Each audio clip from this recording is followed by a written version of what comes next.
Hello MN Kashyap గారు. Hello Nagaraj గారు. జీవితంలో మనం ఏదన్నా గోల్ పెట్టుకున్నాము అనుకుంటే జనవరి 15th వరకే ఉంటుందన్నమాట. మధ్యలో పండగలు ఇవి ఉంటాయి కదా, ఆ సరదా నుంచి మళ్ళీ డీవియేట్ అయిపోతూ ఉంటాం తెలియకుండానే. అటువంటి హ్యూమన్ సైకాలజీలో 90% కనుక మనం చూస్తే డీవియేట్ అయిపోతూ ఉంటారు. 10% మాత్రమే సక్సెస్ రేట్ చూస్తాం మనం. కాబట్టి ఆ 10% పీపుల్ ఎవరైతే ఉన్నారో వాళ్ళనే చూస్తూ ఉంటాం, వాళ్ళ గురించి చెప్పుకుంటూ ఉంటాం మనం. అలా ఉంటుంది జనరల్గా. బట్ ఒకటి మనం కమిటెడ్గా ఉన్నాము అని అంటే దాని పట్ల ఆ ఫెయిత్ ఏ విధంగా ఉండాలంటారు, దాని పట్ల కాన్ఫిడెన్స్ ఏ విధంగా ఉండాలంటారు? కంపల్సరీ కమిటెడ్గా ఉన్నప్పుడు ఆ క్వాలిటీస్ ఎలా డెవలప్ చేసుకోవాల్సినటువంటి అవసరం ఉందంటారు? గజం కేవలం 26,000 రూపాయలతో 165 గజాల భూమి కేవలం 52 లక్షలు మాత్రమే. గోల్ సెట్టింగ్ అనగానే యూజువల్గా కొన్ని సంవత్సరాల క్రితం ఒక అద్భుతమైన ప్రాసెస్ని డిజైన్ చేశారండి. అది ఎక్కడైనా దొరుకుతుంది.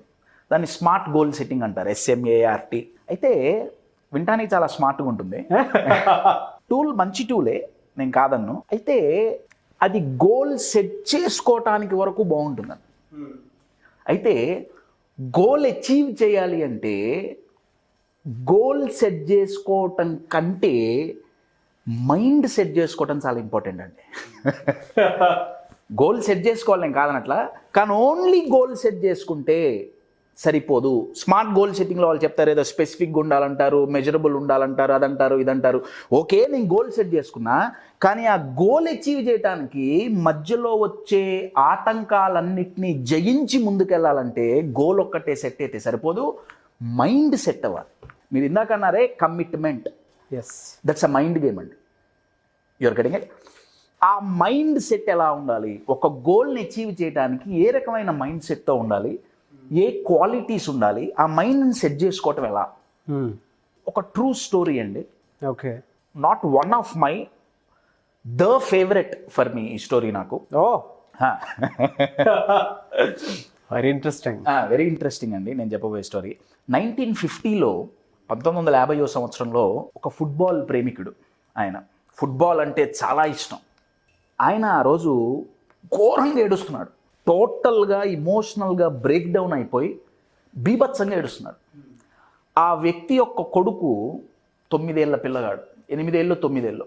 కొడుకు తండ్రిని అడుగుతాడు, డాడీ ఎందుకు ఏడుస్తున్నావు? తండ్రి అంటాడు, అరే నీకు తెలుసుగా నాకు ఫుట్బాల్ అంటే చాలా ఇష్టం, నేను ఫుట్బాల్ ఆడుతుంటా, మన దేశం ఇవాళ వరల్డ్ కప్ ఓడిపోయిందిరా, ఫుట్బాల్ ప్రపంచ కప్ ఓడిపోయింది, అందుకే నేను ఏడుస్తున్నా. తండ్రిని ఏడవటం ఎప్పుడు ఈ కొడుకు చూడాల, తండ్రి ఏడవటం ఎప్పుడు ఈ పిల్లగాడు చూడాల. 9 సంవత్సరాల ఆ పిల్లగాడు అంటాడు ఆ తండ్రితో, డాడీ నీకోసం నేను ప్రపంచ కప్ గెలుస్తా, ఫుట్బాల్ ప్రపంచ కప్ నేను గెలిచి చూపిస్తా. చుట్టుపక్కల వాళ్ళు అన్నారు, చెప్పడానికి బాగానే ఉంది, తక్కువ కదా, చెప్పడానికి చాలా బాగుంది, ఫుట్బాల్ ప్రపంచ కప్ గెలుస్తా అంటున్నావు, అసలు నువ్వు ఫుట్బాల్ ఆడటానికి ఫుట్బాల్ కొనుక్కోగలిగే అంత స్తోమత నీకుందా? అప్పుడు వాళ్ళ పరిస్థితి నిజంగా ఒక ఫుట్బాల్ కూడా కొనుక్కోలేని పరిస్థితి అండి. ఈ 9 ఏళ్ల పిల్లగాడు టీ షాపుల్లో పనిచేసేవాడు.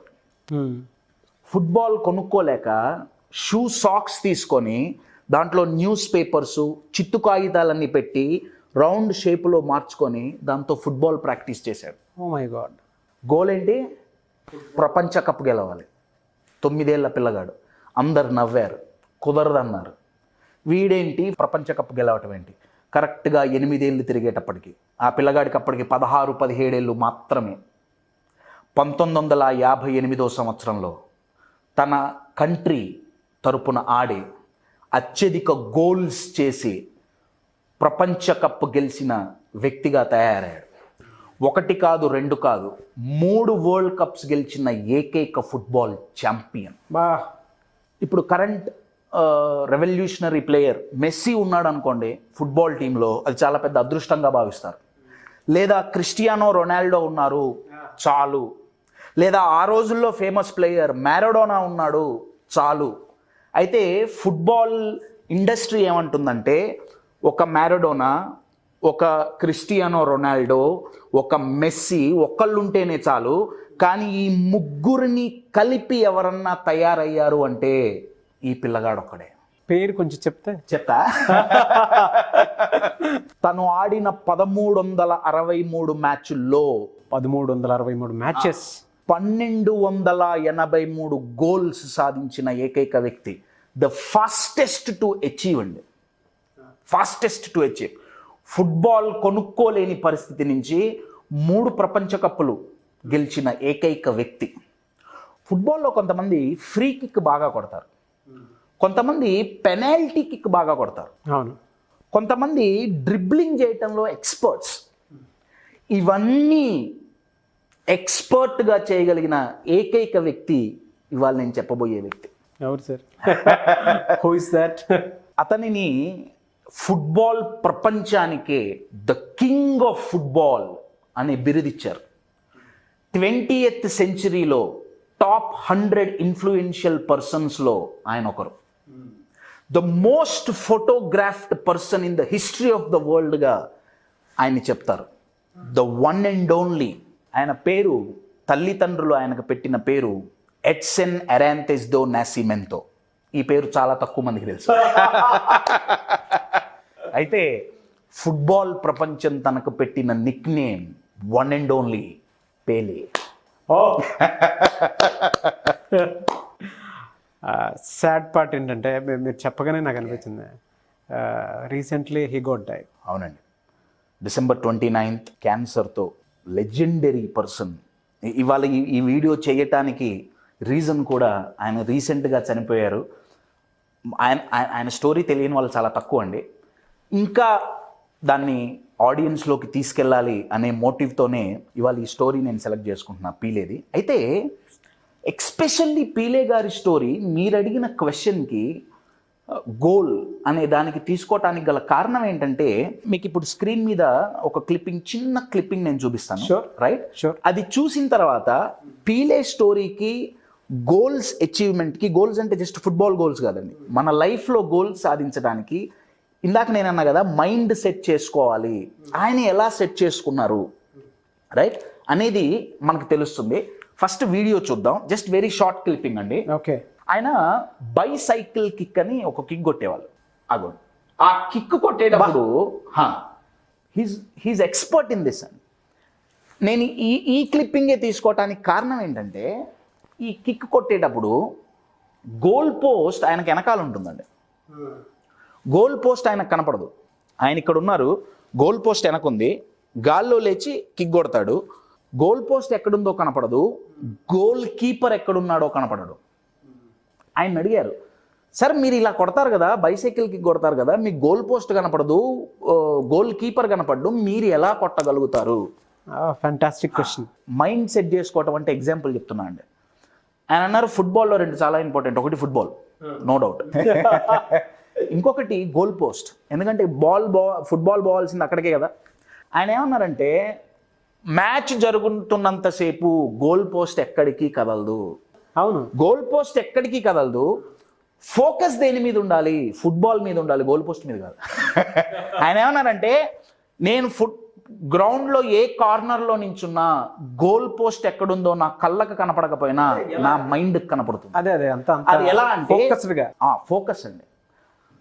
ఒక గోల్ రీచ్ అవ్వాలి అంటే ఆ గోల్ వైపు నుంచే మన ఫోకస్ డీవియేట్ అవ్వకుండా ఉండాలి. దాన్నే నేను మైండ్ని సెట్ చేసుకోవటం అంటే అర్థం ఏంటంటే, దాని మీదే ఫోకస్ ఉండటం. ఆయన్ని ఇంటర్వ్యూలో అడిగితే ఆయన ఏమన్నారంటే, మనం దేని మీద ఫోకస్ చేస్తున్నాం గోల్ అచీవ్ చేయడానికి?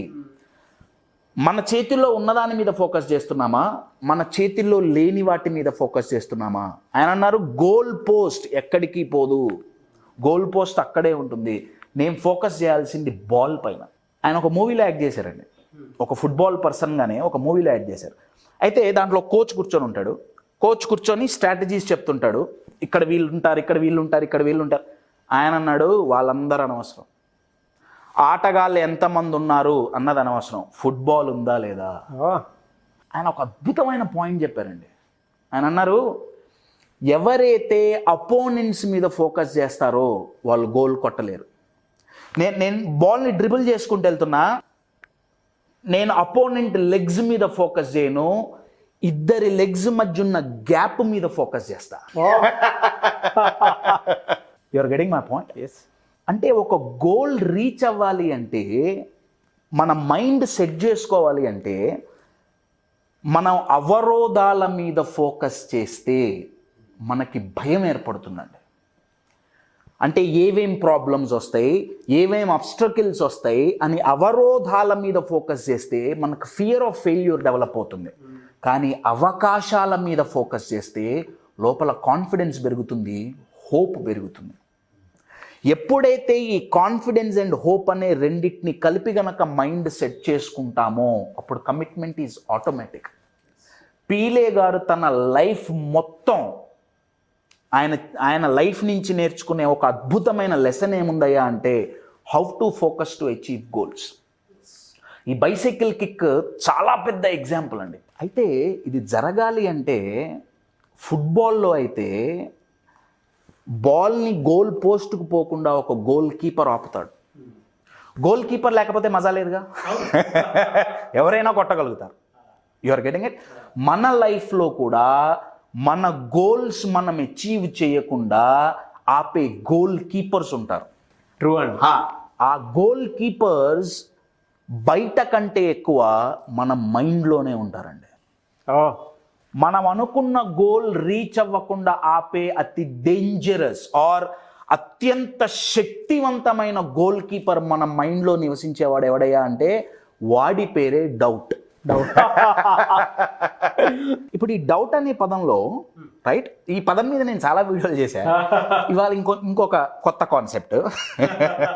దీనిలో 2 పదాలు ఉన్నాయండి. ఒకటి డూ అంటే చెయ్యటం కదా, ఈ యూబీటీ అటు ఇటు మారిస్తే బట్ అనే పదం వస్తుంది. అవును కదా. నా డౌట్ అంటే ఏంటంటే ఫస్ట్ చేయాలనిపిస్తుంది, లెట్స్ డూ. బట్ అంటే అర్థం ఏంటి? కానీ డౌట్ అంటే అదే, చెయ్యాలని ఉంటుంది కానీ ఇది కుదురుతుందంటావా? స్మార్ట్ గోల్ సెట్టింగ్ లాంటి టూల్స్ కొద్ది వరకే ఎందుకు ఉపయోగపడతాయి, తర్వాత ఎందుకు ఉపయోగపడవంటే దాంట్లో పేపర్ వర్క్ చాలా బాగుంటుంది కానీ మైండ్ సెట్ చేసుకోవటం దాంట్లో ఉండదు. ఎగ్జాక్ట్లీ. గోల్ సెట్ చేసుకోవటం వరకు స్మార్ట్ గోల్ సెట్టింగ్, ఇంకేదో హ్యాండ్సమ్ గోల్ సెట్టింగ్ అవన్నీ ఓకే. కానీ గోల్ ఒక్కటి సెట్ చేసుకుంటే సరిపోదు, మైండ్ సెట్ చేసుకోవాలి. మైండ్ ఏం సెట్ చేసుకోవాలి? మైండ్లో డౌట్ని తీసేయాలండి. పీలేని అడిగారు, పీలే మీరు ఇంత సక్సెస్ కావటానికి కారణం ఏంటి? ఆయన అన్నారు, రేపేదో జరుగుతుంది, నేను ఓడిపోతానేమో, నేను గోల్ కొట్టలేనేమో అన్న భయం నాకు లేదు. అంటే అర్థం ఏంటి? ఫియర్ ఆఫ్ ఫెయిల్యూర్ లేదు. ఎందుకు లేదు? ఆయన ఎంతమంది అపోనెంట్స్ ఉన్నారని ఫోకస్ చేయట్లే, అవతల టీంలో ఎంత స్ట్రాంగ్ ప్లేయర్స్ ఉన్నారన్న దాని మీద ఫోకస్ చేయట్లే. ఆయన ఫోకస్ చేసేవి 2. ఫుట్బాల్ ఎక్కడుంది, ప్లేయర్స్ మధ్యలో గ్యాప్ ఎక్కడుంది, అంతే. Your getting it. ఆ గ్యాప్ గనక మనం గమనించగలిగామా my dear friend, success is automatic. Goal reach అవ్వటం అంత ఈజీ ఇంకొకటి ఉండదు. ఎప్పుడైతే మన మైండ్లో ఉన్న గోల్ కీపర్ని మనం మ్యానిప్యులేట్ చేసి గోల్ కొట్టగలుగుతామో. Thank you so much Ambiyan Kashyap గారు. Thank you.